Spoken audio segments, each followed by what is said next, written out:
ថ្ងៃខួបកំណើតមនុស្សជាទីស្រឡាញ់មិនដឹងទិញនំអ្វីជូនគាត់កុំឲ្យផ្អែមពេកព្រោះម្ចាស់ខួបមិនចូលចិត្តពិសាផ្អែម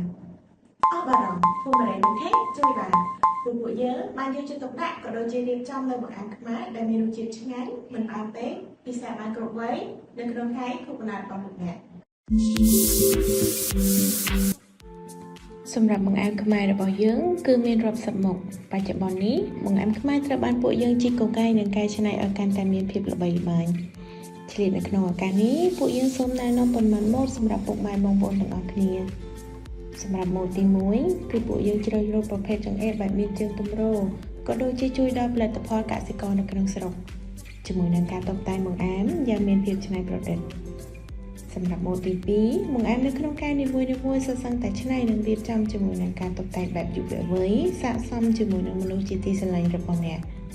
សម្រាប់នំបង្អែមគឺចម្អិនថ្មីៗជារៀងរាល់ថ្ងៃសូមបងប្អូនអរគ្នាពិសាដោយមានទំនុកចិត្ត